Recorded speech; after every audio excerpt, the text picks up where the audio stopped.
On this episode of the Rocklopedia Fake Bandica, we celebrate the pinnacle of human evolution, the Diva. 10 of the greatest entertainers in the world roaming amongst us. We're talking about the pantheon of divas. We've got Diva Fever, and this is the Rocklopedia Fake Bandica.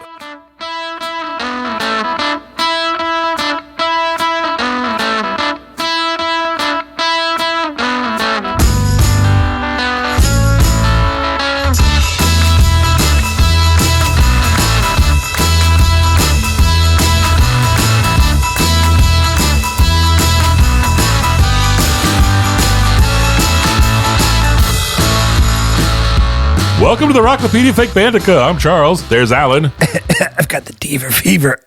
And there's T-Mike. I'm sorry. I have Diva fever also. Yes, so I'll be the first to admit it. We've been fairly phallocentric these past couple of months here at the Rocklopedia. There was the King of the Hill episode, then all of our shows about Spinal Tap that our fans dubbed a boys movie. Yeah. Then a puppet show that... By fans, you mean wives? Wives, mothers-in-law. Oh, we have lots of people. Okay, all right. Then we had our puppet show that maybe was okay and inclusive, but it's puppets. You know, they could do they even. Some of them don't even have genders. I don't know if it's gender inclusive as it is like across. It's not even different species, but it's just like inclusive of inanimate Lamb Chop is canonically a little girl, though. Right. Yeah, okay. yeah. Well, I guess. And there was Madam, I guess. But then we went from there to boy bands that start with B, and then we did a true crime parody, and then there were women in that. That's but true, still, yeah. But then, right back to Death Clock and Metalocalypse, Yeah. So we need to glam this bitch up a little bit. Let's do it diva style, right? Nice. So no Spinal Tap, no boy bands, just all glorious divas right now. But before we bedazzle ourselves, is there anything we need to be discussing? We could talk about the Runarounds show we saw yesterday. Yeah. It was a lot of fun, actually. It was, yeah. We, T-Mike and I got there. I would say that probably the key word would be cute. Yes. Right? And I don't mean it to be like derogatory. No. There was probably 95% of the audience was in the 18 to 24-year-old demographic. They were cute. And they were all dressed up to be the cutest that they could possibly be. And the band also cute. They were very cute. Very cute. They were small. Some of them were very small. Mm-hmm. They, a bunch of them walked by me a couple of times when I was like waiting for T-Mike earlier, and then because T-Mike and I are Gen X, we're standing in the back, as far away as possible, drinking, gently bobbing our head, and exactly. So some of them walked by again. So they were, they're not giants of. But it was a really good show. Yeah, it was. They weren't lip syncing. They were really, doing well. They were at a good set, at a tight, tight band. They did a great job of playing to the crowd. Mm-hmm. I think we're going to have to do at least a half a show on them. Yeah, because the more after this show, after some of the things they said during the concert, and then looking into it later, I think there's a lot of stuff that could be pretty interesting to talk about. Okay, fun. Yeah. So I don't want to talk about too much about them. Mm-hmm. There was I never did hear back from their PR people about getting an interview, which really kind of stinks. Maybe they're just on tour and everything. Yeah. There was I had some tickets to give away, and of course, we have a lot of people who listen to the show who can't. Right. We have a super fan in Singapore now. Do you know that? Nice. We have a lot of downloads coming from Singapore. Awesome. So it's either like one really big time fan of ours, or it's a few people listening. But we're getting some numbers in Singapore. That's good. But obviously, those tickets will be worthless to them. Right? Yeah. So although Singapore does have the most valuable passport right now. Oh, so they could have flown in here. They could have come. Yeah, it gets you into more countries visa free than anyone else. Could have stayed with T-Mike and it would have been fine. Yeah. But so I had the tickets to give away. Right. And we hadn't given them away. So T-Mike and I went with two of them, and I had two left over. Right. So I just kept watching the door every so often. And finally, these, two women came up who were probably like 19, 20 years old, who were like, are there any tickets? And they're like, no, it's sold out. And they're like, oh, okay. So I went after them, and I was like, I have two tickets. Do you want to come in? Of course, I did such a great job of getting these tickets used. I didn't tell them it was courtesy of the Rocklopedia Fake Bandica. I didn't give them stickers or ask them to email us about. So good at the publicity here. I didn't ask them to think, tell us, what about, what did you think of the show or anything? No. I just let them in, and they were all excited. And they were bouncing around. These were super fans. They were dancing like crazy. Yeah. There were a lot of fans. I mean, they like knew the words. They were singing along. It That's cool. And there was somebody from the show. One of the actresses who's not in the band appeared. I forget her name right off, but I remember she plays the character Ruthie. It's kind of like a wild card, right? Okay. And she's like a tall supermodel. So when she came on, it was kind of funny because like she was like towering over the band. I was like, I have lost all sense of scale. Looking at this, I'm like, wait, what is happening? She came on stage. I didn't realize I haven't seen all the episodes, but the ones I've seen, I knew she was tall. I didn't realize she was that tall. But she's out there dancing and like flirting with the crowd, flirting with the band and everything. Then she's out in the crowd and she's taking selfies with people. And at one point, there's a song and everyone is just like in front of us, like dancing like crazy. And over to the right, there are three people who are just dancing, like they say, like dance like no one's watching. No one's watching. They were assuming no one was watching at all. The way these three were dancing, and it was the actress and the two super fans I brought in. Oh, that's fun. And I was like, they should go buy lottery tickets, basically, because they just walked right up and got in for free. They're dancing with the actress and everything. Marley Aaliyah apparently is her name. That's her name. Yeah, okay. Yeah, that's her name. You were like an angel who just gave these girls a great night. Didn't give them a sticker. Didn't tell them to email us. Didn't give them You're a mysterious homework assignment for them. They could have been. Yeah. Who knows? No. But it was a fun show. Yeah. There's only 3 more shows left by the time this episode comes out. October 24th, they're in Little Rock, Arkansas. October 25th in Oxford, Mississippi, and October 26th in Baton Rouge, Louisiana. They're really covering the South, like the whole region. Yeah, it's not a long tour. Why they did go up New York, Philadelphia, Boston area, but then they've done a lot of southern college towns. Very cool. So yeah, it was a fun show. If you can go see it, and we'll definitely do a show about them. We'll report more fully. Keep tuned. Yes. Okay, I do want to take this time to honor Diane Keaton, who passed away on October 11th at the age of 79. Although she wasn't a diva like we'll be discussing soon, she was a legend in the entertainment field and had serious fake band status as well. Diane Keaton had said that singing and not acting was her main passion, and yet her acting was what set her apart. We could mention her work in the Godfather trilogy, among other works, but let us focus on 4 roles that made Keaton a fake band star. In 1977, she played the title role in Woody Allen's Annie Hall. The movie was a humorous and intelligent look at the complexities of relationships, and Keaton won an Academy Award for her portrayal of Annie Hall, the jazz singer and love interest of Woody Allen's Alvy Singer. Seems like old times having you to walk with.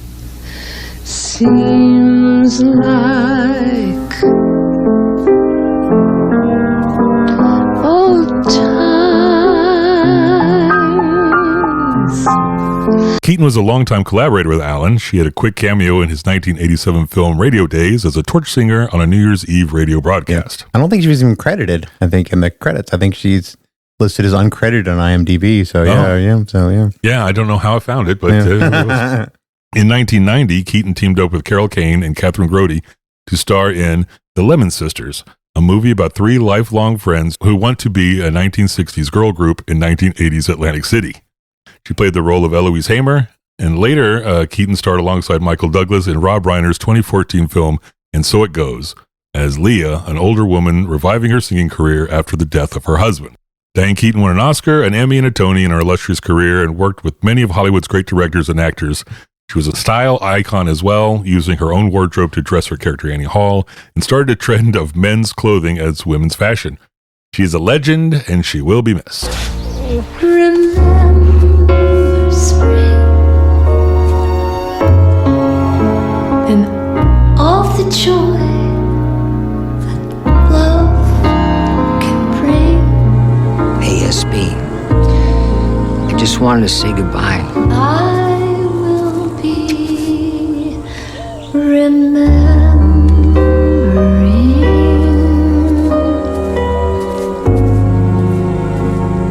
the shadow of your smile.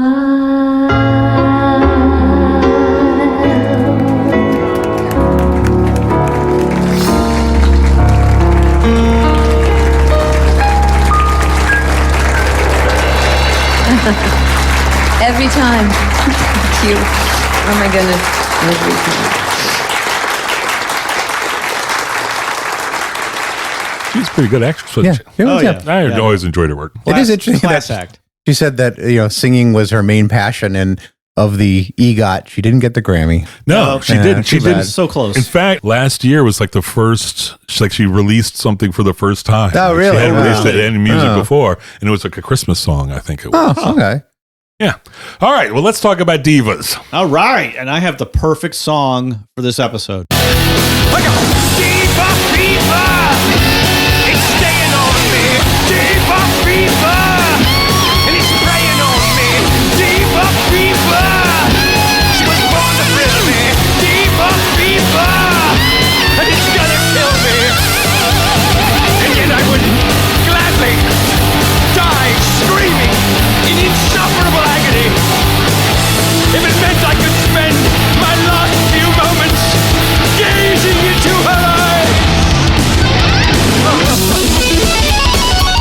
That's Spinal Tap.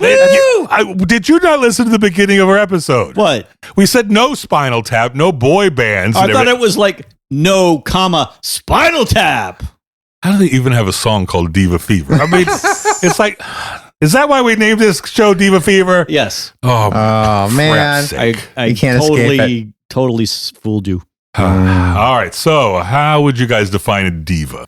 I feel like Webster's Dictionary. Webster's defines- Dictionary, yes. I feel like one of my students, like Webster's Dictionary, defines diva as like me crossing it out with red ink. Like, no, find another intro. Well, diva is usually a woman, Yes. and it's one that commands the stage. Her voice is powerful yet nuanced. Her theatrics keep everyone drawn to her.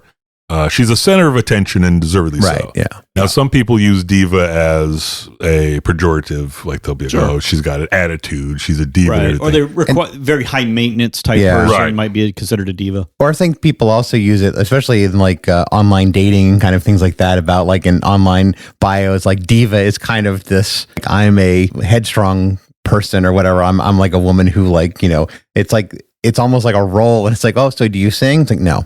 Like, okay, I think that diva part of it is kind of being the singing part, not just little the- bit. So Yeah. the dating apps, people say diva just to let you know that they're going to be in charge if you guys are dating.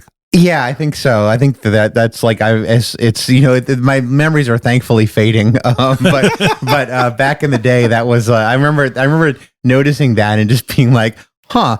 And like they refer to themselves as a diva, yet they mention nothing about performing or singing, whatever. So that term didn't draw you to them, Alan. You didn't see diva. You could search for diva on there. Can you search for that? Can you search You for probably stuff? could. Yeah, I don't Do they know. have a search engine on there where you can search for stuff? Yeah, so I think they probably could. How about you on the dating apps there, T Mike? How about you look for divas? I don't. The dating. It's challenging. I don't. He looks for Oh my God! My Devon. fever is back. The diva. Oh, it's got the diva fever. Diva. Okay. Diva. All right. Now we're going to talk about 10 divas. They're all legends, right? Yeah. Among them, they've compiled, according to my calculations, 86 number one hits, What? Wow. 49 number one albums, What? 88 Grammys, What? Damn. almost 500 million Spotify streams a month this year. Wow, they must have earned like dozens of dollars with that. Yeah, really. Truly amazing what they've accomplished in real music. Yes. Right? But we care about fake bands, and we've found a fake band for each of these tremendous talents. It does focus more on their acting talents than just their vocals, and that is more of a mixed bag. Some of these stars have received Academy Awards or have been nominated for them, and then most of them have received at least one Razzie nomination. Yeah. You guys know what the Razzies are? yeah, man. Can somebody I love explain the who the Razzies. Razzies The are? Golden Raspberry Award. Right. Yes. It's started in the 70s, I believe, and Very late 70s very or late 1980s. 70s. Yeah, where it was somewhere in I there, think so.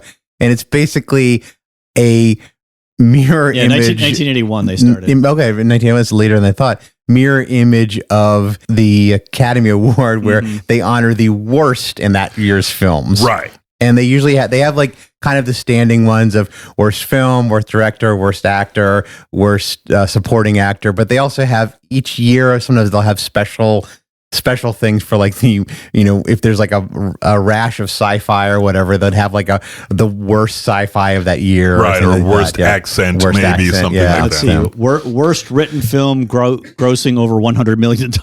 Yeah. Worst reckless disregard for human life and public property. Most flatulent teen targeted movie. What?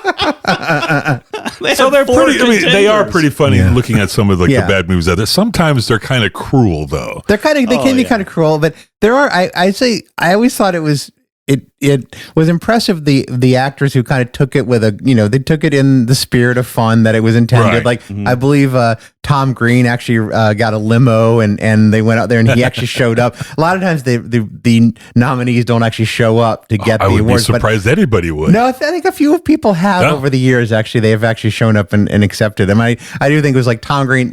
Not a Tom Green fan, but I was impressed that he showed up and just owned it. And Yeah. basically, like I made a really bad movie. Now, I mean, they have nominated like 10-year-olds. Yeah, Right. yeah. And like 11-year-olds, I think, have Yeah, won. yeah. They should kind of I think they should police themselves a little Yeah, bit, right? maybe, yeah. Keep the Wait till kids- they come to be like, driving age at least before you pick on them. Leave the Yeah. children out of it. Yeah. So sometimes they can be a little mean. Sometimes they just have people that they just, they got stuck in their system that this person, no matter what they put out, It's gonna suck. yeah, we got a couple that, we'll get to that. But Yeah. there's some that just get hammered every time they Oh, put yeah. something out there.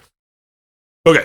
So What diva should we start with? we're going to start with Mariah Carey. The classic Queen diva, of yeah. Christmas. Her song, All I Want for Christmas Is You, is one of the true holiday classics today. And right I now, anyone listening has just hit that point in the podcast and gone, damn it, because that song is like just earwormed into their head, I think the Chipmunks officially handed the torch of Christmas songs over They to are her. no longer the Queen of Christmas. No longer the Chipmunks are- Queens of Christmas with the Chipmunk song. That song was first released in 1994, where it peaked at number 12. And this song has been on the charts basically every year since, barring some little bylaws that knock it off the charts. Every so often they like noodle with the Yeah. charts, and then it's like, oh, this can't be. But now, since 2012, it has been a top 40 hit every year. Wow. Since 2017, it's been a top 10 hit every year. Whoa. Since 2019, it's reached number 1 on the charts every year. Oh my God. This song is just, and it's going to be number 1 this year Yeah. too. It's always going to be there. Unfortunately, we're not analyzing that song for her. Unfortunately? Unfortunately for her, Oh. because we But have to for look. us, fortunately for us, we don't have to lay that song. Well, I mean, we have to look at her role as Billy Frank in the 2001 box office bomb Glitter instead. Ooh, yeah. Just like the namesake decoration, when it gets into your carpet, glitter is hard to deal with. That's a good line. Well, thank you very much. Glitter starts in the 1970s, where troubled nightclub singer Lillian Frank is about to lose her job, so she tries to win over the crowd by singing her song Lily's Blues with her young daughter Billy. However, this tug at the heartstrings doesn't win over the crowd, and Lillian is fired. She ends up drunk and falling asleep with a lit cigarette, starting a fire, and having Billy taken into foster care. Maybe Billy should have been cuter during the song, and then it would have won. That would have saved her parents. saved her parenting, all the things. Well, in 1983, Billy is now a dancer in a club with her foster care friends Louise, who's played by Da Brat. Oh, Da Brat. I haven't thought of Da Brat in a long time. Da Brat. Da Brat. The Bears. And Roxanne, played by Tia Teixeira. They run into record producer Timothy Walker, who offers them the role of backup singers for the diva Silk, who's played by Padma Lakshmi. Really? I did not realize that. Turns out Silk doesn't do her own singing. She sings none of her songs. And so Billy ends up dubbing the voice for Silk. So nightclub host Dice finds out that this amazing singer is in fact Billy, and he convinces her to let him produce her career after buying out her contract from Timothy for $100,000. So Billy and Dice write songs, they fall in love, and they score a major record label hit, not necessarily in that order. Billy's first hit single is Lover Boy. Everybody's working for the weekend. Charles, that's the band Lover Boy. Yeah, right. no wonder that's why I loved it. Oh, okay, right. Give it another Okay. try. Try it again. This is the song Lover Boy. Wanna be your lover, lover. Wanna be your lover, boy. Charles, that's Lover Boy by Billy I know. Ocean. See, that should have been the right one there. No. Okay, Give let me try this one here. Hey.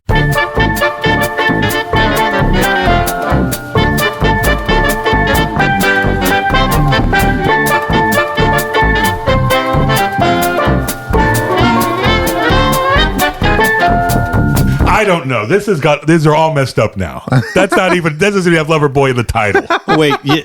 Okay, so this one, here it is. This one.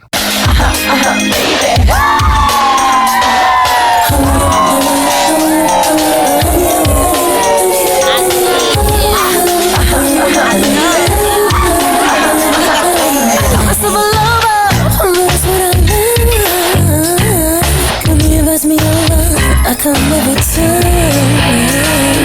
Oh, my sugar daddy takes me for a ride. Wherever we go, it's delirium time. He's alright, and it's me.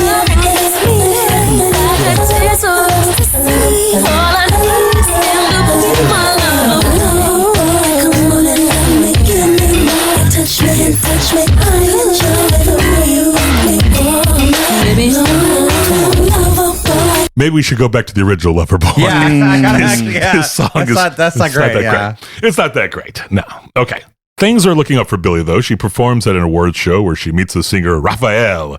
And then she finds out that Dice didn't pay the money to Timothy. And Timothy's mad and is pushing them around and everything. Uh-oh. Foreshadowing. Well, that cheeses off Billie and she leaves him to collaborate with other songwriters like Raphael, another hit single, a hugely successful album, and she's super happy. Or is she? Turns out, no, she's sad. Because she lost Dice, and she lost her mom, and she writes a song about it.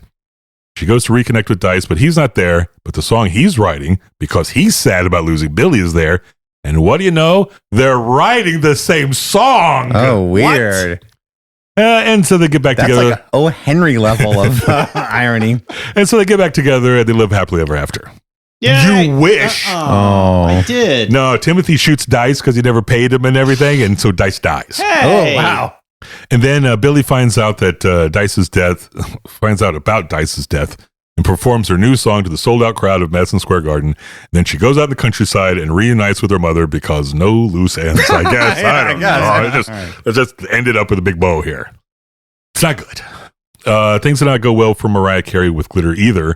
During promotion for the film, Mariah started acting erratically, leading her to be hospitalized for extreme exhaustion and a physical and emotional breakdown. Ooh. Because of this, 20th Century Fox and Virgin Records decided to postpone the release dates for the movie for 3 weeks so Mariah could recover. That puts the movie coming out on September 21st and the soundtrack to be released September 11th, 2001. No. Not the best day for a big bomb to be released. Oh, hey. Ouch. So the movie was universally panned. It did not make its $22 million back that it was in the budget. So for her role, Billie Frank, Mariah Carey won the Razzie for Worst Actress. Oh. Woo. All right, for our next diva, this is all you need to know.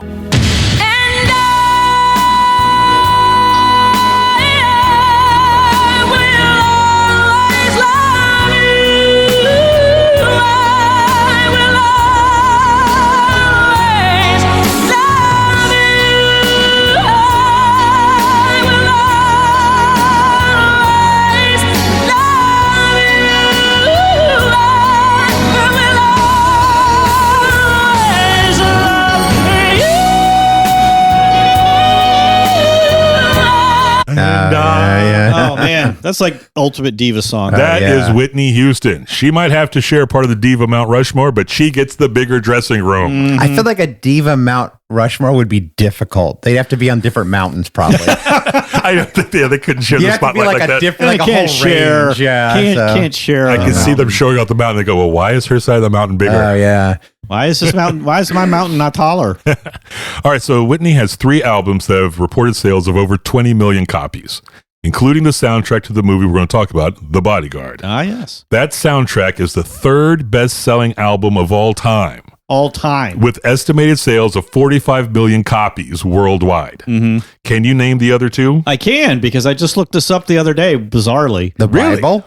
Huh? The Bible? No. Oh. Michael Jackson's Thriller. Yeah. Right, with 70 million. Right. And, AC/DC's Back in Black. For 50 million, and that surprised me. Yeah, so did I. Right, do yeah. it so I was there for the AC/DC album, and I was like, wait, how successful was this album? Wow. I saw that and I was like, because when I saw it was third and everything, I decided to look at the list and I was like, okay, it's got to be Thriller. Then I was like, oh, I don't know, is it Purple Rain or it's probably like the Eagles. That's what I thought. Maybe Eagles are in the top 10. The Eagles are in there twice, I think. Twice for top 10. Pink Floyd's Dark Side of the Moon. But yeah, Back in Black surprised me. Yeah. But anyway, it's not about Back in Black. It's No. That clip, of course, was from the mega hit single "I Will Always Love You," written by Dolly Parton. This version of the song has sold 24 million copies, placing it 6th all-time on the list of best-selling physical singles. So just for scale, Mariah Carey's All I Want for Christmas Is You. It's 11th on the list with 16 million copies sold. Wow. This is 24 million copies sold. Would you like to take a guess of the top 5? No. Of course you would. Thriller. Do you want me to give you a single? These are singles. You mean like physical singles or just single singles? Physical singles. Oh, okay. Like, physical that singles. you're Like actually a buying the hard disc. copy. Right. Oh, wow. Okay. All right. Now, I'll tell you of the 5. 3 of them are Christmas songs. Oh, Lord. Oh. One of them is honoring somebody, and one of them is like the original song that starts off a genre kind of thing. Okay. Is it Candle in the Wind, probably. Candle in the Candle, Wind. that's Yeah, number that's what 2. Elton John's Candle in the Wind, 1997, 33 million. Oh. Christmas songs, maybe White Christmas? White Christmas is number 1. Wow, 50 million. yeah. Bing Whoa. Crosby, Wait, White Christmas. Not the Chipmunks, is it? No. No? Oh, man. Dang.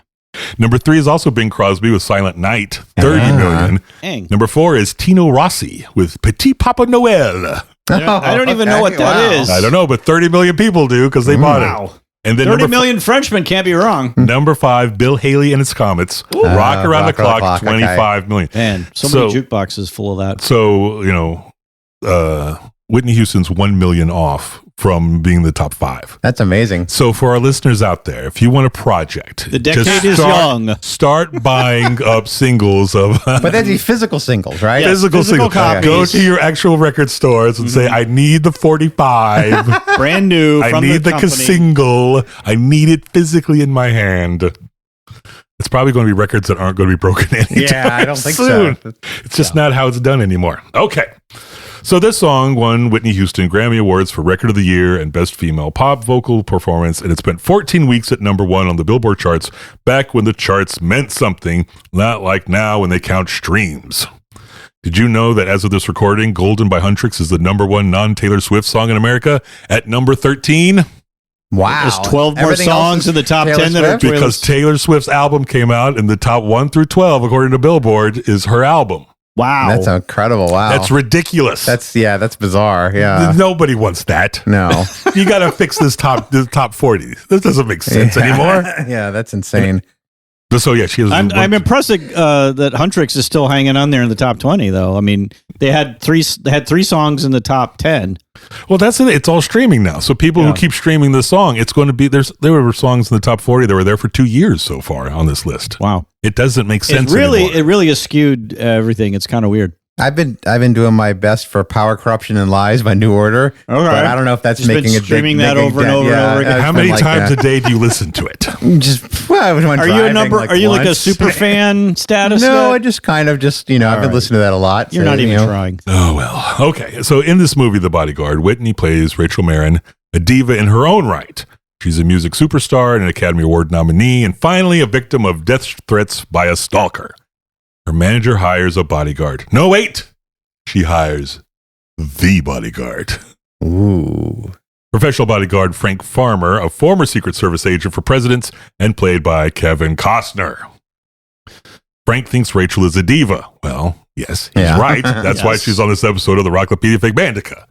Rachel thinks Frank is overly paranoid and stifling her, but after a riot at one of her concerts where Frank saves the day, the two of them finally see eye to eye. And genitals to genitals because they end up sleeping together. Hey. Frank tries to go back to being professional, but Rachel is hurt, starts lashing out. She gets threatened again. Frank loads up Rachel and her family and takes them to their dad's remote cabin in the mountains. The family gets attacked, and it's there that we find out that her sister hired a hitman to kill Rachel. What? Her own sister? Yeah, and not a good one either, because her hitman was arrested before these attempts on Rachel's life occurred. Wait, what? So somebody's attacking them, and the sister's like, "Oh, I was jealous and everything. I hired a hitman to get you." But it's not even the But it's not her hitman. Her hitman's in jail. It's another hitman. Oh, So great family you got there, Rich. I think the hitman must have was like, oh man, I got busted. I can't let her down. I got to call my friend to fill in for me. Well, anyway, there's still a killer on the loose who hasn't been caught. The Academy Awards ceremony is happening. Does she survive? Just watch the movie. It's a good movie. It was not well received by the critics at the time. Houston received a Razzie for nomination for Worst Actress. However, time has been more kind, and the movie has a devout following, and modern critics have looked favorably to the movie and Whitney's acting. And the soundtrack album and the single just went on and on and on. yeah. Oh, yeah? That said, a fake band connection here. I can't hear that song without thinking about Tracy Jordan singing the that I Will Always Love You when Grizz.com help him pick him up and carry him. It is one of the most parodied moments. Oh, yeah. Like the carrying him away from danger. There's been in so many things. Oh, totally. Parodying that song has been so many things. It's an iconic moment. Okay, so talking about the Razzies, we're now getting to their two of their favorite punching bags. Oh, boy. Okay, these divas each have 9 nominations. Wow. But one has won 7 times and one has only won once. So which is better? Is it better to be nominated and always win as worst actress or worst supporting actress, or to be nominated but never like good enough to be the absolute worst? Kind of thing? I think it's better to be nominated and win because you're doing your thing at the highest level of, you're being as bad as you possibly can. What do you think there, T. Mike? Middling is not as good, I feel I don't know. I might go with Alan because, an award is an award. I agree completely. I mean, it's almost more of a sting that they keep putting you there like, I'm nominated again, but I don't win again. I'm bad, but I'm only mediocre. It's almost like you're just not, you're bad. You're bad, but it's not really, we don't care that much. It's like, what's her face who was always nominated for playing Erica Kane and she never won? Susan Lucci. Yeah. Oh, Lucci. right. For the daytime Emmys. Yes, I think she has an award. I mean, she has a record for the most nominations without having won. So, yeah, I would think you'd have to, it's got to be worse to be nominated for even the worst award. Yeah. Yeah. I agree. To not make up your, you worked on your acceptance speech. Exactly. You get all dressed up. Yeah. Okay. So with 9 nominations and 1 win, we're going to talk about J.Lo. Jenny from the Block? Yep. Fly Girl number 1, Jennifer Lopez. She has sold over 80 million albums, and her movies have grossed over $3 billion in ticket sales. She's known for her singing, her acting, her fashion, and let's be honest, her booty. Her green plunging Versace dress that she wore to the 2000 Grammys is regarded as one of the most iconic red carpet dresses of all time. And supposedly, it was the most popular internet search query of all time at that point, leading to the creation of Google's image search. Oh, wow. I've never been able to verify that with like a quote, but I remember we talked about that in my class, and students are always really amused by that. I think Wired wrote the story about it. They said that was like what drove them was this incredible search for images, and someone was like, hey, we can actually just tweak it a little bit and you can search for images. That's the technology. Technology has changed because she wore this dress and everyone's like, I got to see this dress. Yeah. And then somebody just, and now it's every time you go to Google, you got an image search right there. Yeah, right there. All because of J.Lo. Okay. So for Jennifer Lopez, we are going to talk about 2022's Marry Me, which has to be somewhat good because she was not nominated for a Razzie, right? Not even nominated. Okay. Right. Lopez plays Kat Valdez, who's a superstar in general and a goddess with regard to Latin music. Mm-hmm. She's been unlucky in love with 4 failed high-profile marriages and engaged to another top Latin singer, Bastian. They have a duet entitled Marry Me. Aw. Marry me, say yes. Marry me, say yes. Marry me, say yes. For the rest. I never seen forever. I never seen forever in the wild. But now I'm looking in its eyes. Baby, you're my shelter from a broken paradise. I couldn't dream it any better if I tried. True love got a ring. Church bells let a ring. This queen need a king. For life. True love got a ring. Church bells let a ring. Angels gonna sing. Tonight.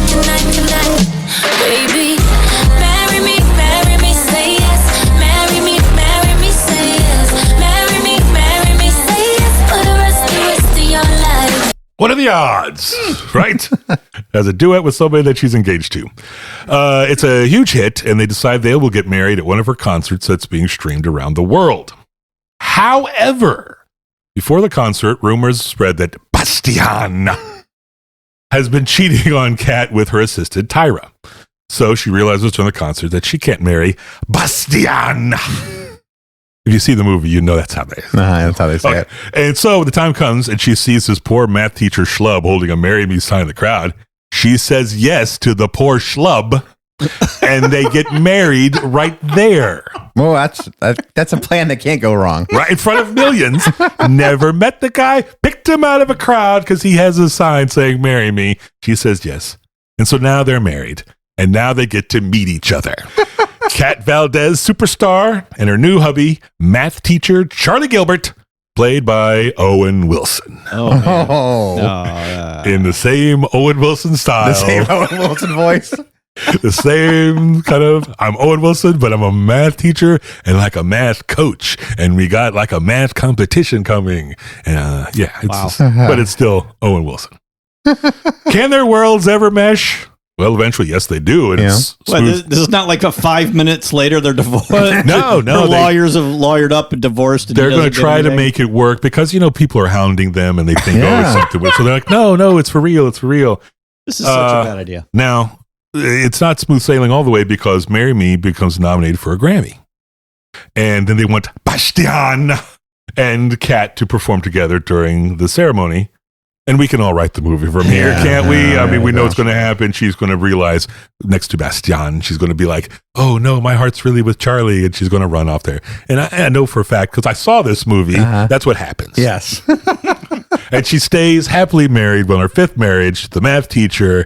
And I think that his math club wins the World Math Championship, National Math Championship. Does she sing at the World Math Championships? No, but she comes running in. Missed opportunity. They really should have like a Super Bowl kind of thing, like kind of like a halftime show at the math thing. And the math bowl. Okay, so here we come to the Razzie darling. Oh, yes. Public enemy number one in their eyes. It's an icon with a capital I and one of the most influential musicians of the 1980s. She was a force of nature in almost every section of pop culture. Music, movies, fashion, even books. She did it all with one name. Madonna. Oh, yeah. Yes. It is estimated that Madonna has sold over 300 million albums. Wow. Nice.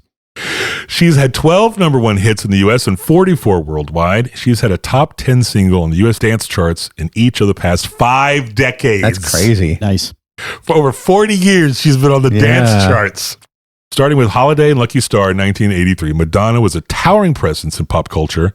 Girls everywhere were dressing like her, which even got incorporated in her film debut, Desperately Seeking Susan. With each album, she would reinvent herself and start this process all over again. She started a mini sexual revolution by herself with her Justify My Love video and her book Sex that was wrapped in cellophane. That's right. Which is appropriate for a pop tart. The Pop Tart being wrapped in cellophane. All right. I got you. Okay. Movie success kind of eluded her, though. And kind of. Extremely. From the Razzies, probably. Yeah. She did, I think, won a Golden Globe for Evita. I think. Yeah, she did. So she wasn't completely. Yeah. But for our purpose, she didn't also have a lot of fictional singers for us to pick through. So I'm looking at her role as Breathless Mahoney, the 1990 movie Dick Tracy. So weird that thing got made.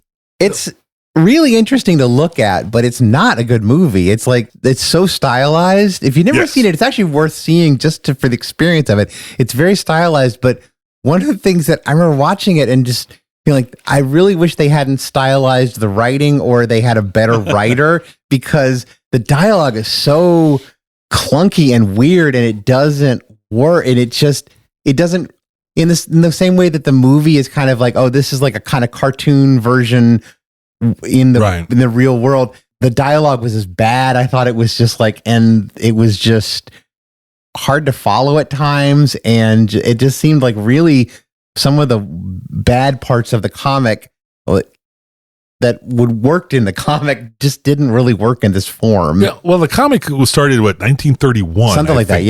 Yeah. Early 30s. Been around forever. And so I was wondering maybe if some of this dialogue almost came from the 30s. It might have, yeah. Yeah, could have. I mean, I remember, just a more modern example of, I remember seeing the Watchmen movie with a friend who had not read the book and was complaining about this dialogue in this one scene. I'm like, yeah, that's actually directly out. That's like word for word what's in the, it's like, it just doesn't, in a weird way, it doesn't really make that leap, but, but I mean, it's worth seeing just for the visuals and the cinematography. The visuals, is really the impressive. costuming, the makeup costuming is amazing. Yeah. But yeah, I wasn't impressed. I think more modern critics are warming up to it. Yeah. Which surprises me. Yeah. I actually was surprised to see it made money. Yeah. Because I remember, I don't know anyone who saw it. I didn't see it until it was on rental. And then it was like, there's nothing else out there. I'll rent it. This was a Disney movie. That's right. And one thing that they did at the very beginning, which I had never heard of, is said that they had these t-shirts, the Dick Tracy t-shirts. And if you bought a Dick Tracy t-shirt, you got in for free. Oh, that's cool. And so, but you had to wear the t-shirt. So they had these crowds of people wearing Dick Tracy t-shirts running in to see the theater, running the movie. And so it looked like, all these people are really excited to see Dick Tracy. They're all advertising it and everything. And so they actually, that stunt counts towards their ticket. So they sold like $1.5 million worth of t-shirts. Oh. So they people paid for the advertising and it counts That's as fascinating. It was pretty, I'd never heard of anybody doing that before. Yeah, well, the plan was this was going to be like the Dick Tracy universe, and they were thinking it could be the next Indiana Jones, and that was the plan. Was it was going to be the next Indiana Jones, and Beatty and Disney and a bunch of other some other production people were like in lawsuits for years after this because because I think some of the producers felt like he shortchanged them, and then Disney basically was like the thought was we went into this thinking Disney was going to make a whole series of these, and then Disney, I mean, it didn't do so horribly. It didn't bomb necessarily, but it really was not anything, and you think that your leading man is going to do tons of movies and he's 50 already. Yeah. I mean, there's only so often he can only go for so long. I mean, in the comic strip, he's probably in his 50s. He's definitely graying in the comic strip, and so he's that's a good question. I wonder how old he is in the comic. I just always kind of assumed that he was like mid 30s. Oh no, I think he's an older dude. Yeah, and it's just I think because in the comics, at least in the ones that I've read, largely just through the Comics Curmudgeon and kind of some of the other sites that kind of boil down the daily comics. So I can't be bothered to read it every day, but it does look like his main focus now is just he just kind of shoots people. like solve crimes, like just shoot them. They need to go back to the 60s when they discovered a race of aliens living on the moon. Yeah, and one of them came down and married his son. Yeah. This is canon, people. I'm not kidding. Yeah. Or they could just stop doing it. Then she got killed, and then apparently the Moon Men broke off all relations with Earth in anger, and then we don't talk to them anymore. That explains it. There's still people in the strip. There's at least some characters that have little antennas and everything. Oh, that's the Moon People. Yeah, the Moon People. It's this weird element of sci-fi, and in the 60s, the writer, the guy who was doing it, turned it that way, and then when the new guy took over, he was like, "Yeah, no, I'm not doing that." I think I've read 4 Dick Tracy comics in my life. The main thing to know about Dick Tracy was that he had the watch. He had the watch. Oh, yeah, the two-way wrist radio TV watch, and because it was that was the one sci-fi thing they kept from the 60s. And he's kind of perpetually in the kind of the end of Prohibition. I mean, it's everything kind of looks like that. He wears the hat and but also everyone, the criminals are all their mother said, you keep making that face and it's going to stay like that. Yeah, and it came true. All the criminals are deformed. And their names are all with that. So flat top, prune face, flat top. Yeah, it's Mumbles, bolt neck and whatever. Yeah. And so this is what made me wonder, because in the comic, she was, and the character that Madonna plays is Breathless Mahoney. So I was like, in the comic, was she like some kind of asthmatic? But no, she was not one of my people. She was basically she had a breathy voice, and she made the men breathless around her. Yeah, so it wasn't like, I guess the women were not named in the same way about like this is like their flaw, and so therefore that's what they get the name. These are of, guys drawing comics for guys. They're not going to make like some. Yeah. All the women are going to have to look a certain way. Yeah. The guys can all look like weirdos. And she was not only just breathless, she was a ruthless killer. She was an insane killer. Yeah, she like stabbed someone with scissors, and I was reading a little bit of her bio. Like, holy crap! Like she was only really in for about a year, right? And so she ended up getting killed off. And that's actually one of the weird things about Dick Tracy is that he'll have people like there's kind of long running ones like Flat Top and Prune Face, but a lot of them are just these weird people who show up, they have weird physical imperfections, and then they are killed, and they just are gone out of a cannon. It's not like Marvel where you kind of work with the same people over and over. It's like, oh, hey, Jean Grey is actually alive. It's like, no, she's dead. She's there all that. Yeah. Yes, the story arcs kind of get ended by the criminal dying. Okay, but in the movie adaptation, Madonna plays Breathless Mahoney as a nightclub singer, a femme fatale, the girl of gangster lips manless until he's killed by mobster Big Boy Caprice. Then she goes to sing at Caprice's clubs. She also tries to seduce Dick Tracy, and she has a hidden alter ego known as the Blank, where she robs a lot of Caprice's businesses. Yeah. Reviews were mixed and not subtle.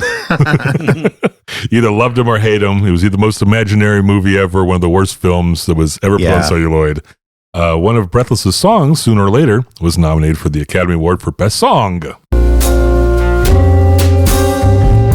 Sooner or later you gonna be mine.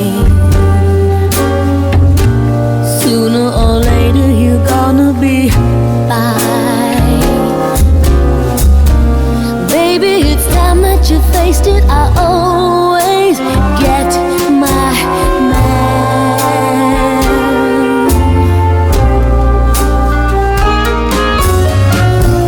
Madonna did get somewhat favorable reviews for portraits of her portrayal of Breathless. Yeah.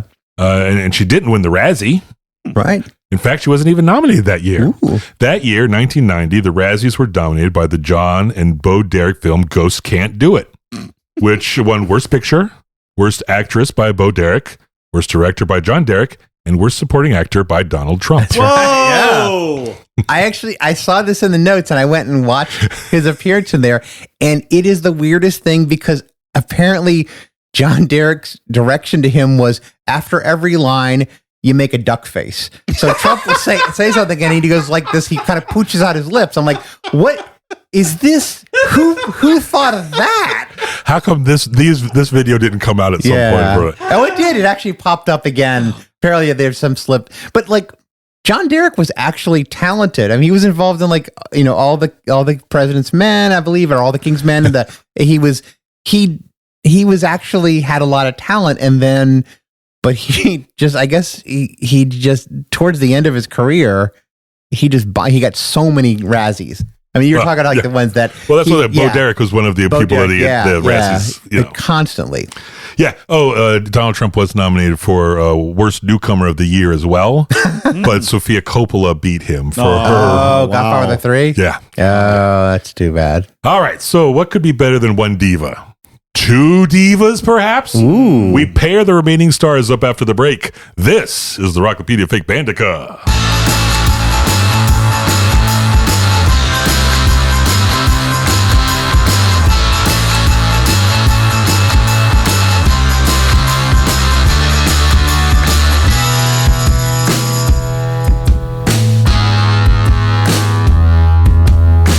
Before we talk about the other divas, I want to give a few quick shout outs to some fake band divas. Plava Laguna. Oh, I love her. Oh, yeah. Right? Yeah. The blue-skinned interplanetary diva from The Fifth Element. Also a visually grabbing film. Oh, yeah, very much so, yeah. Played by Maywin Lebesco, who was married to Luc Besson at the time, the director. Okay. Hey, nepotism. Nepo baby. Nepotism. Well, that was Nepo spouse. Nepo spousatism. And but her singing voice was by Albanian soprano Inva Mula, who has actually done other film stuff. But cool. Yeah, Inva Mula. Inva Mula. In the Vula for Love. And her name is actually I guess Plava Laguna is a in Balkan resort. Oh yeah. It's yeah. like a place. It's like a lake, a beach of the lake kind of thing. Well, it means Blue Lagoon, and weirdly enough, wow. Mila Jovovich was in the Return to Blue Lagoon, I believe, wasn't she? I wonder why that's why they named it that. We just talked about. Anyway, never mind. Yeah. Okay, so Marcia Mornay was the famous opera diva played by Jeanette MacDonald in 1937's Maytime. I got that straight out of our fakebands.com. Nice. You know, if you're interested in fake bands, it might be worth it. Yeah. If you can fight through the bots. Yeah. Yeah, We're getting hammered right now. We're gonna have to change servers. Ebony Scrooge, played by Vanessa Williams in the 2000 VH1 special, A Diva's Christmas Carol. Oh, yeah. Right there, the name, Yeah. people. That's kind of fun. And Miss Piggy. Oh, Got her own yes. show. Yeah, she'll got her own Yes. show. Yeah, don't worry about that. Total diva. Absolute. She is one of the biggest divas around. And it's kind of hilarious if you ever see Frank Oz to think like, oh yeah, that's the voice. Yeah, and he looks body of like the diva. he looks like an accountant. He's Oh, like this yeah. tiny Yeah. little mousy man with Yeah. bald head and glasses Yeah. and terrible mustache. Yeah. Yeah, He unleashes something inside of him. it's in there. All right. It's this massive diva. So let's We got- talk about the first one, 1999, shall we? Let's do it. Starting with Diana Ross and Brandy Okay. from the movie Double Platinum. So Diana Ross is legendary, of course. Of course. She was the queen of Motown. She's one of the most successful acts on the label. She was actually the first African-American actress to receive an Academy Award nomination for a debut film. So when she played Billie Holiday in 1972's Lady Sing the Blues. Yeah. That was kind of neat. Congratulations. By 1999, though, her star had faded some, but she was still hard at work. She's prepping her 22nd album. Every Day is a New Day.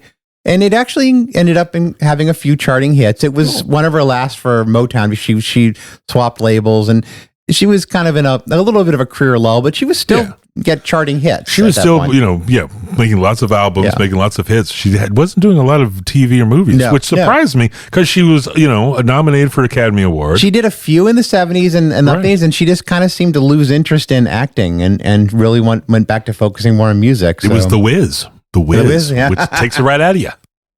At the time, Brandy was still very new to the game. Her first album and the show Moesha had made her famous, but it was her second album, Never Say Never, released along with this film that made her a star, perhaps even a diva. Well, she did headline the VH1 Divas Live tour that year. Okay, I guess that's official. She's officially been accoladed, and we can refer to her as Lady Brandy. She is officially a diva. Welcome to the diva world. Congratulations. So Never Say Never included her duet with Monica, The Boy Is Mine, Oh, I which remember that. you've heard, yes. All over the It was place. all over. It won a Grammy, and it's actually still the most successful song by a female duo. Really? Yeah, Wow. nothing is charted higher Okay. or longer. So you have two R&B stars from different generations, both riding fairly high with albums whose titles sound pretty much like James Bond movie titles. That's true. So what do you do with that? It's probably schmaltzy mother-daughter drama is my guess. Yeah, small Yeah. mother-daughter Yeah. drama. Yeah. The Hallmark Channel and BET Her were still twinkles in network executives' eyes at the point, but this movie would fit right in with the general programming on those channels. All right, briefly, just because the plot will feel super familiar. Exactly. It's just, Yes. Ross plays Olivia King. She's an aspiring singer from Atlanta who's trapped in a marriage to Adam, who's played by Brian Stokes Mitchell.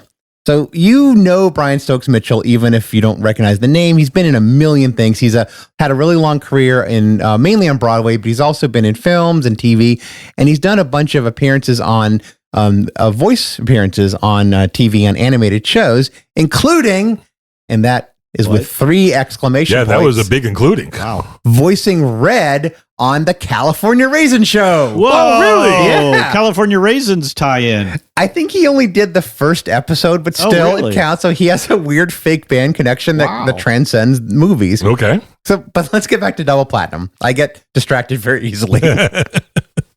Olivia has a chance to make it big, so she says goodbye to her daughter, and she sneaks away in the middle of the night to pursue her dreams up in New York City. New York City! I was talking with Jamie. This is a weird Gen X Zennial touchstone. Is that I said to Jamie, like, when someone says New York City to you, what do you first thing think? She's like, that Pace commercial. Yeah. Like, New York City. I guarantee you, if we call up Michael Sardone right now and we say New York City, he will say it exactly like that. I guarantee that. It's such a weird, like, touchstone for our generation. Anyway, we fast forward 18 years to the present day. So this was the first part of the movie was 1981, but now it's the present day. And we meet Kayla, who's played by Brandy. And she's a huge fan of Olivia's. And they have not invented the term stan yet, but she's a stan. Okay. So she wins a contest to meet Olivia at the show, which weirdly involves them having dinner together, which I've never heard of in a contest, but maybe. Win dinner with your favorite star. Yeah, watch your favorite star eat. Ooh, I'm into that. Didn't we raffle off a dinner with T Mike? Yeah, What was no, the it wasn't a date? raffle. It was like a contest. You had to write-in thing. Oh, that's right. What did they Yeah. have to write in? That was like why and Yeah, Yeah. that was yeah. that was a fiasco. that was a on complete so many levels. disaster. Oh, why? I don't remember it really. Oh, the date went poorly. The lady who won the contest, she had a good entry, but then like it was just she deliberately wanted to like kind of make it awkward on my behalf. Yeah. So And T-Mike was already awkward to begin Yeah. with, Yeah, so yeah. it just made Oh, it that's even more amazing. awkward to her. Oh, why didn't we record that? we did. Oh, we did? Then she wouldn't sign the thing and said we could do stuff with the footage. No. So, So Okay. maybe it's time for a 21st century version of Win a Date with T-Mike. Win a date with T-Mike. oh man. So, anyway. Tell me more about these dating apps that you speak of. These dating appetizers, I believe they're called. So anyway, Kayla tells Olivia that she's an aspiring singer as well, and she invites her to a show. And again, apparently Olivia's on tour, but she's not like leaving town. So she's gonna be in town so she can go see this show. Yes. And in return, during their dinner, even though she knows who Kayla is, Olivia does not tell her the shocking truth.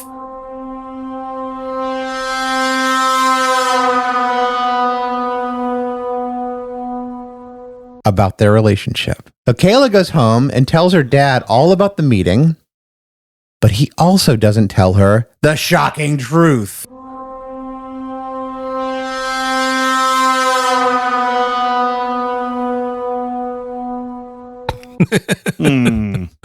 Olivia goes to Kayla's show, and then after she's done performing, she drops the bomb and tells her the truth. At least she waited till after the show.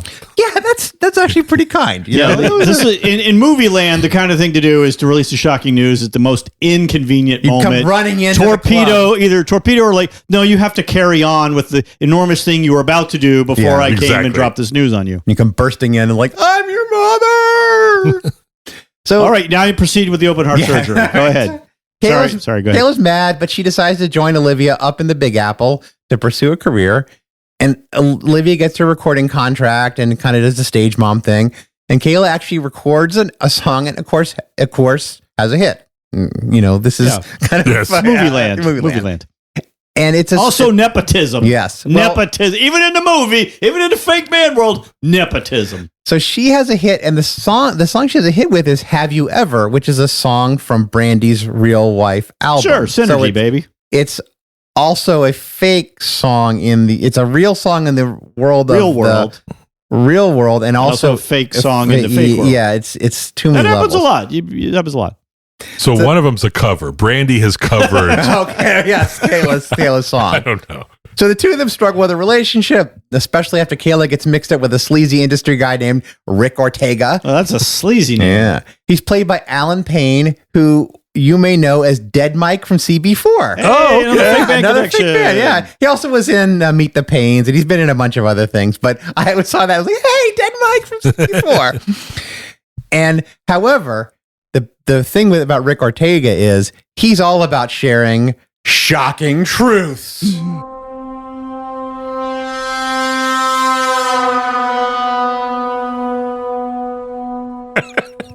So yeah, he blabs to the press. Oh, no. Oh, Yeah. come on. It's not your story to tell. No, scandal ensues. Mother and daughter have to run away from the media. They finally talk. Forgiveness is granted. And the movie wraps up with a duet on Love Is All That Matters. Sometimes we let the greatest treasure just slip away with the words we forget to say. Too many times, but always after all.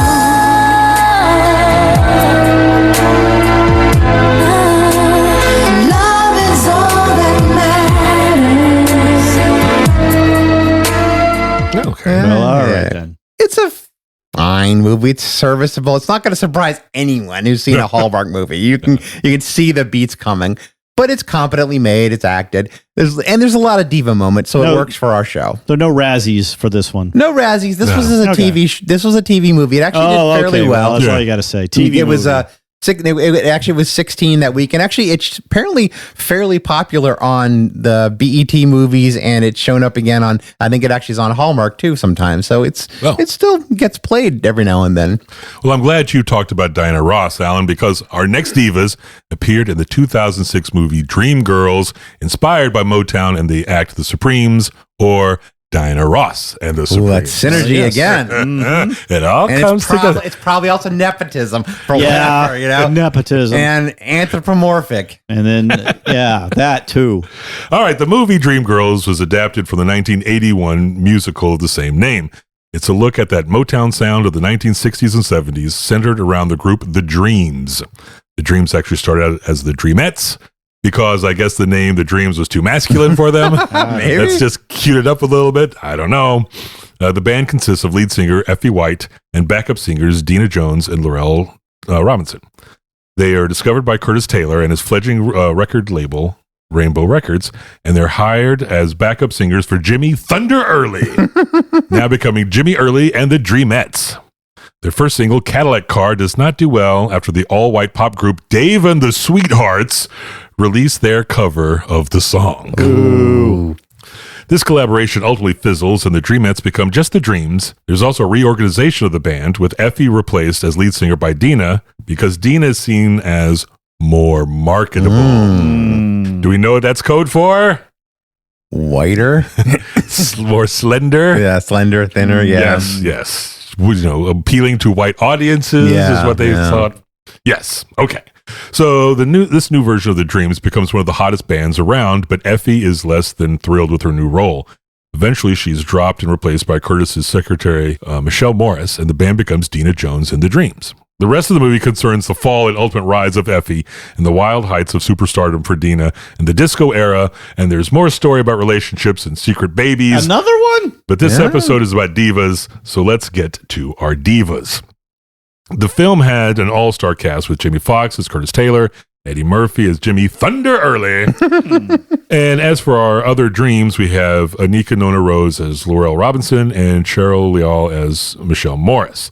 However, there are two great divas in this movie, in Dina and Effie, and they need to have two great divas to perform these roles, and we get them in Beyonce and Jennifer Hudson. Yeah. Okay, so Beyonce, Queen Bey, right? That's basically all I need to say, Yep. right? Beyonce. Sure. There you go. She's unquestionably one of the greatest forces in popular culture today. She started in the late 90s as the lead singer of her own girl group, Destiny's Child, and in her solo career has topped the R&B, hip-hop, pop, and country charts. That's right.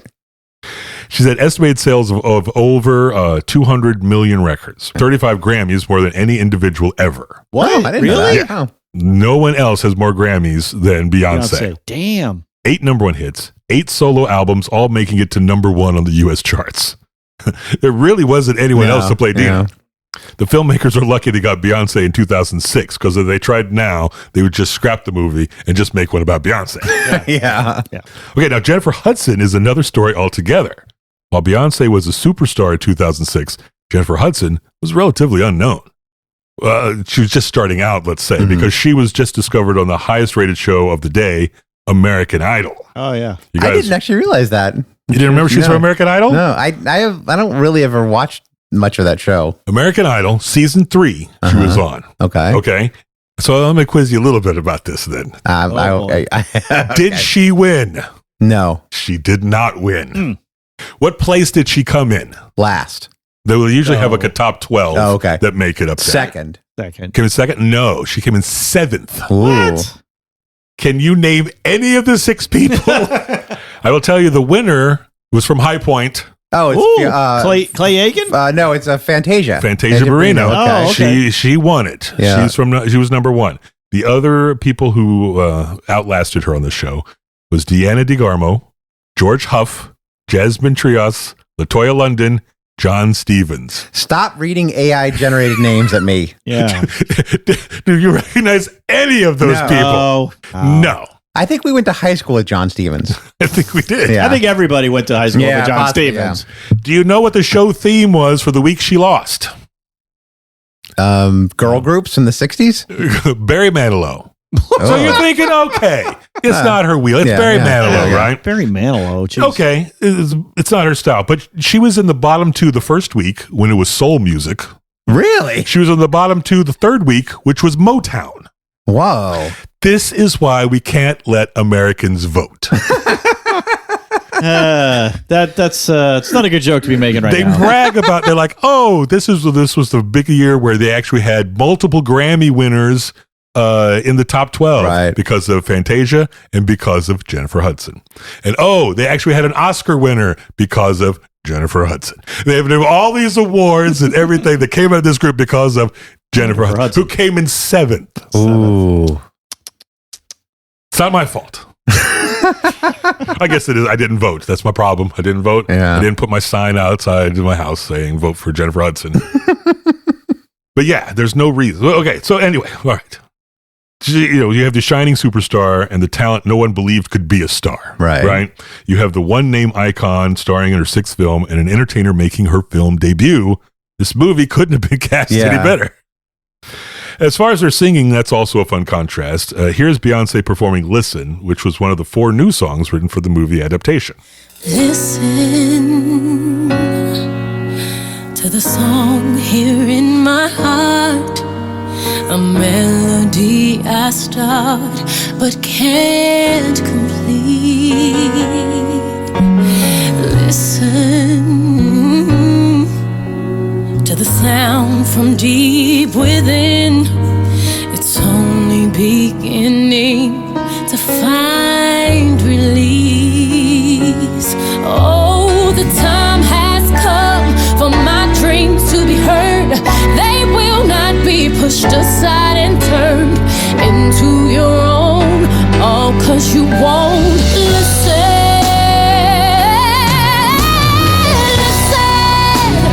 All right, that's a song. That song is Dina at its highest heights professionally, and she's ready to spread her wings and conquer the world on her own terms. Compare that to Hudson's rendition of And I Am Telling You I Am Not Going, the signature song for the musical and the movie about a defiant Effie not ready to be tossed aside and forgotten.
Like, wow. Yeah, I mean, that's just yeah. booming voice right there. Oh, yeah. Incredible. You can get goosebumps. Something.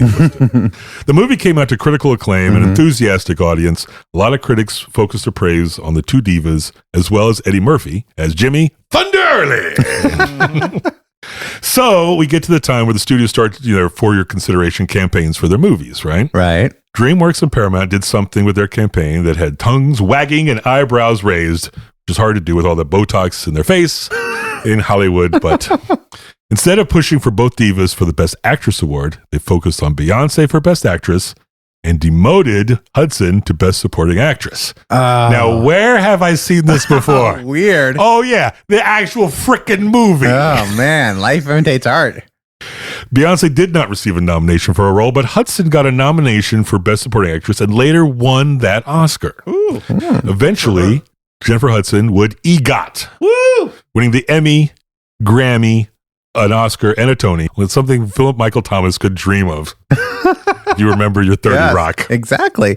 But that actually is real. I didn't actually realize He that. actually came He up really with that did. idea, the EGOT. Yeah. The EGOT. When you watch 30 Rock, you think, oh, it's just picking on somebody who has no shot of winning an EGOT. Yeah. But he wanted to win an EGOT in 5 years. Yeah. And he, amazingly told the interviewers this and was so confident. Yeah. Well, Jennifer Hudson, she has did it. an EGOT. And she has what I learned, and we'll get to, you'll know why I learned this, for the next passage. She has a competitive EGOT, like a true EGOT. Okay.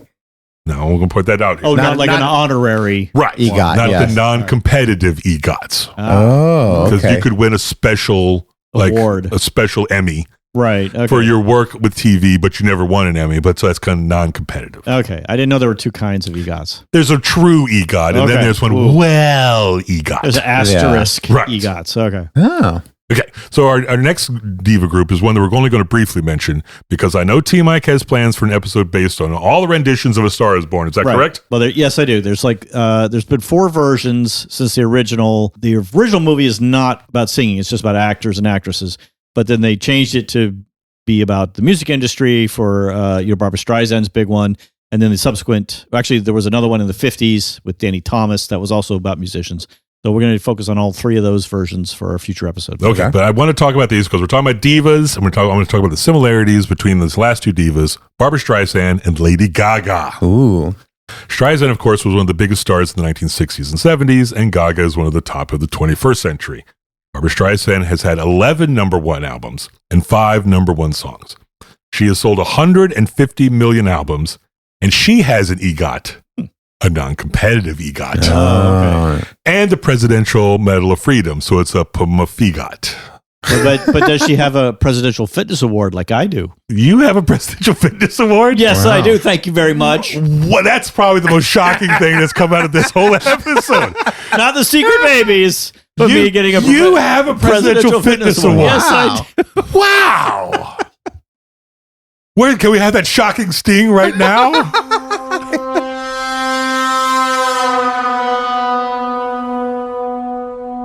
Okay. Well, she might actually. I don't know. I'd be surprised, but I think she doesn't. Okay. Lady Gaga has had 6 number 1 albums and 6 number 1 songs. She sold 124 million albums already.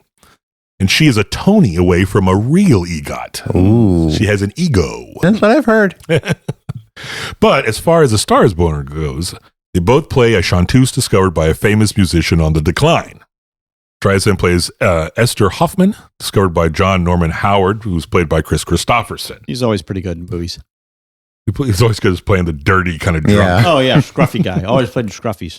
Lady Gaga plays Ali Campana, who's discovered by Jackson Jackmain, played by Bradley Cooper. And they both won the Academy Award for Best Original Song. Barbra Streisand for Evergreen. Love soft as an easy chair. Love fresh as the morning air.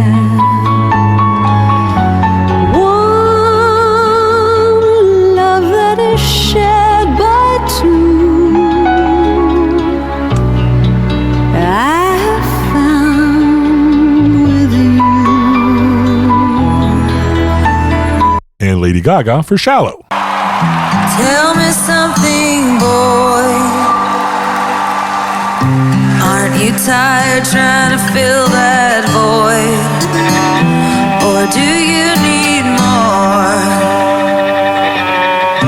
Ain't it hard keeping it so hardcore? I'm falling. In all the good times I find myself longing for change, and in the bad times I fear myself.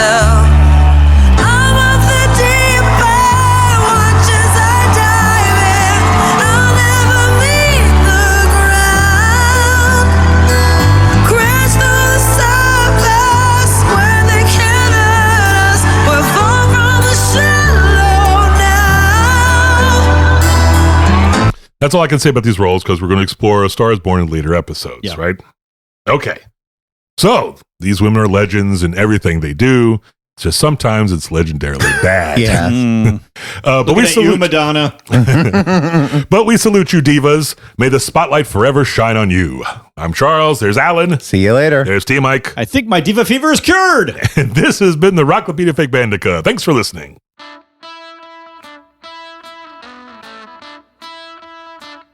You've been listening to the Rocklopedia Fake Bandica, a production of the Van Gogh Sketch Comedy Group. The hosts are Alan Benson, T. Mike Childs, and Charles Rempel, with occasional cameos from Jason Torchinsky, Galen Black, and Rob Terrell. Our editors are Alan Benson and Charles Rempel. If you enjoyed this, please be sure to subscribe to the Rocklopedia on your service of choice so you never miss an episode. We'd love to hear from you, so leave a review or email us at fakebands@vgg.com. And don't forget to visit fakebands.com and the mothership, vgg.com. Thanks for listening.